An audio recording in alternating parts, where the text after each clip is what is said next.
แม่ค้าก็มาส่งเครื่อง แต่บ่มีไผอยู่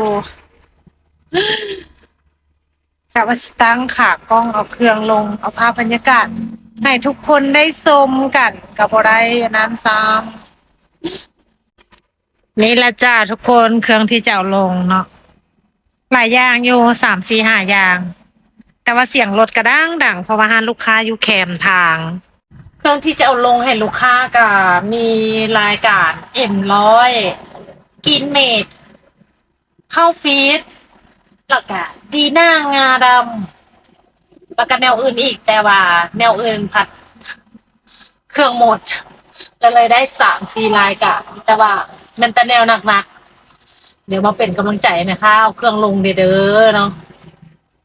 เดี๋ยวจัดการเอาเครื่องลงก่อนอื่นมาไขประตูออกก่อนนี่เพราะว่ามันเอาจะได้สว่างสวยหุ่งเฮืองแม่เนาะมันมืดเกิดสินะแต่ว่าแม่ค้ากะว่า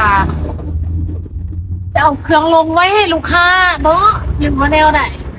เพราะว่าโทรหาลูกค้าแล้วลูกค้าบ่รับสายแต่ว่าเคาะประตูกับบ่มีไผอยู่จักว่าสิเฮ็ดแนวใดดีนั่งท่าก่อนเนาะใช่ไหม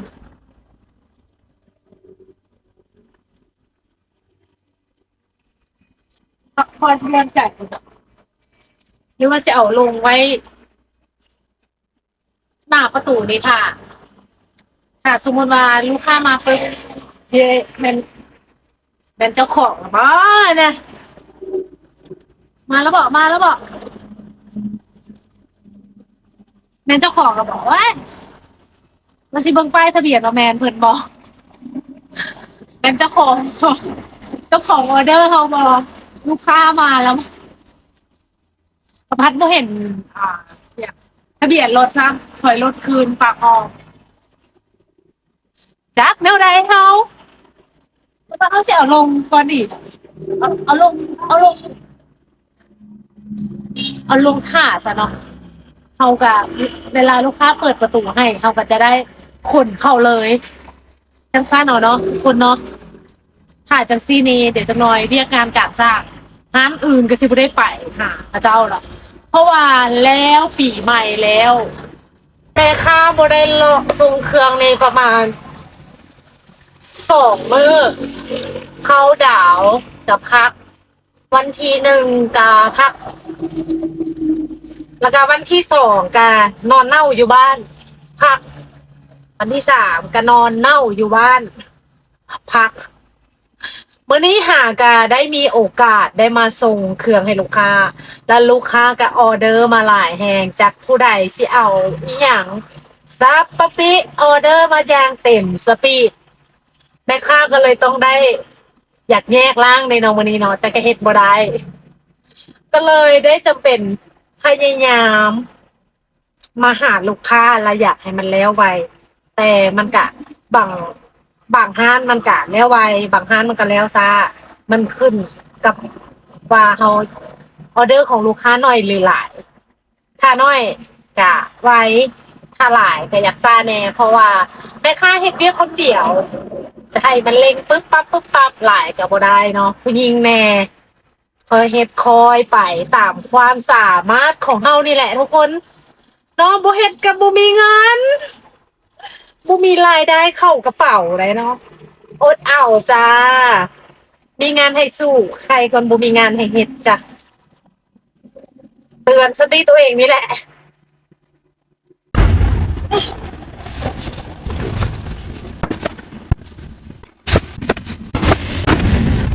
ก็ค่ะเวลาถ่าลูกค้ามาห้านแม่ค้าก็จะเอาเครื่องลงไว้เพื่อว่าเวลาลูกค้ามาไขประตูแม่ค้าก็จะได้เอาเครื่องเข้าไปเลยเนาะประมาณนั้นจ้ะ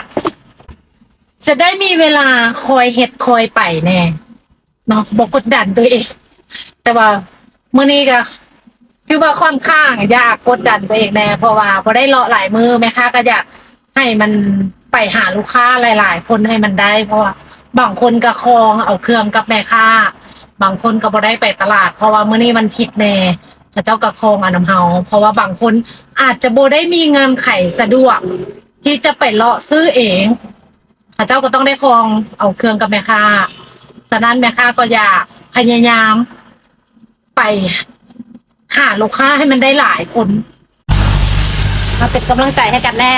เนาะมาเป็นกำลังใจด้วยกันเบิ่งไว้ข้าวเครื่องขึ้นกันยังดีเนาะหรือถ้าเป็นไปได้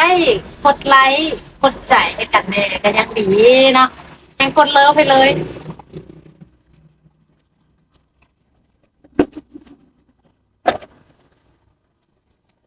ยังหน่อยแม่ค้ากะ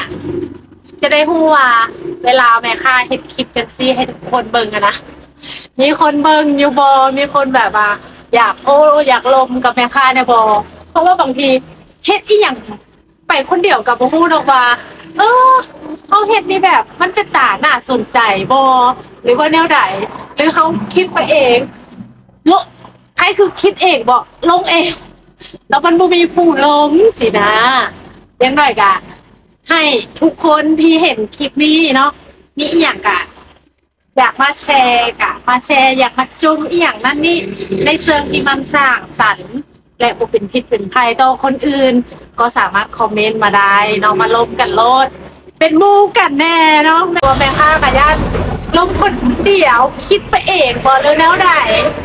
ยังหน่อยมีหมู่โอ้ลมกันจะได้ว่าอ๋อมันเป็นจังซี่เนาะแต่ละคนคิดสินะ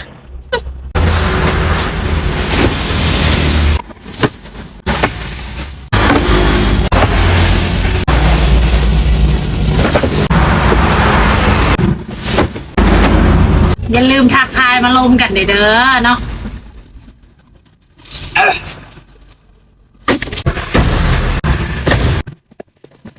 อีกหนึ่งแกนใส่เนาะอ้าวให้บ่ครบบ่หรือแนวใดกี่เม็ดบ่ไปเก้าแคทไปเก้ากับเก้าเนาะได้เก้าก็เอาเก้าจ้ะเอาอะไรอ่ะการอื่นลงต่อมาดิยังอีกเบอร์รี่ปองข้าวฟีดเดี๋ยวมาลุ้นนำกันอ๋อลืมลงมาเป็นกำลังใจให้กัน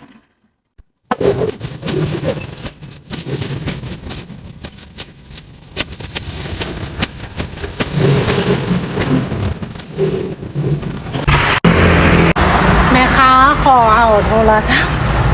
หน่วยที่อัดคลิปนี้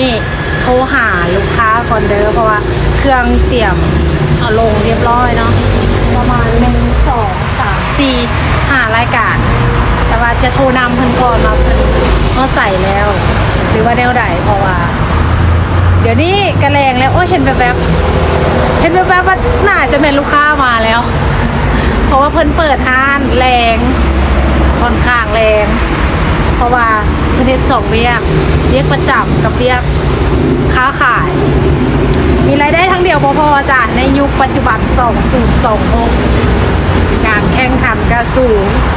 เวียกะหาง่ายแต่ว่าค่าแรงน้อยคนก็บ่อยากเฮ็ดแห่ข้ามฟังไปเพื่อนบ้านเฮาและให้งานเราเฮาก็คาดบางคนก็ถามแม่ค้าว่าแม่ค้าคือบ่เอาคนมาซอยสุดแต่อยากได้ทุกคนเลยมันหักจากซอกมามันได้อยู่มันได้ง่ายอยู่ต่างแต่ว่าคนที่มันได้ง่ายนะเฮาบ่อยากได้แบบถึกใจเฮาแน่จักเล็กจักน้อยมันผัดซอกยากคนที่จะสามารถเฮาไว้ใจแล้วก็มักหักในงานที่ว่าเฮาเฮ็ดอยู่นี่เนาะมันเป็นงานเรียกลำไรแบบพักก็คือว่าบ่ได้พักแต่ว่าแม่ค้าก็บ่แม่นว่าสิให้มาเฮ็ดแบบว่าอยู่กับแม่ค้าเลยสิเฮ็ดให้แบบซับแม่ค้าเนาะมันก็ต้องได้มีเป็นโมงเป็นยามต่างแต่ว่าเฮายังบ่ได้เจอคนนั่นที่เฮาคาดหวังไว้ว่ามันจะสามารถแบบมาซอยเฮาแล้วเฮาก็ไว้วางใจเล็กๆน้อยๆให้กับเจ้าเฮ็ดได้แน่เพราะว่าถ้าสมมุติว่าไปนำแม่ค้าเนาะมันอยู่ในสายตาเฮาตลอดบางคนอาจจะบ่ได้มักเพราะว่าเขาเจ้าก็บ่ได้อยากให้เฮาจับตาแนมตลอดเนาะบางคนเขาเจ้าก็คิดว่าแบบมาแล้วก็ต้องมีทีมงานแล้วก็ไปนำกันอย่างน้อยเขาก็จะได้มีหมู่ลม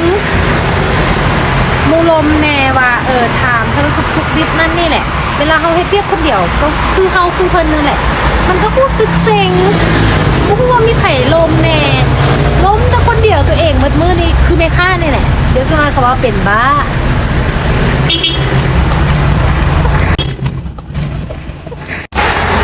ลูกค้าก็มาฮอดแล้วจ้าเดี๋ยวคอโตเครื่องลงให้ลูกค้าก่อนเด้อเห็นอย่างน้องสาวอัดคลิปบ่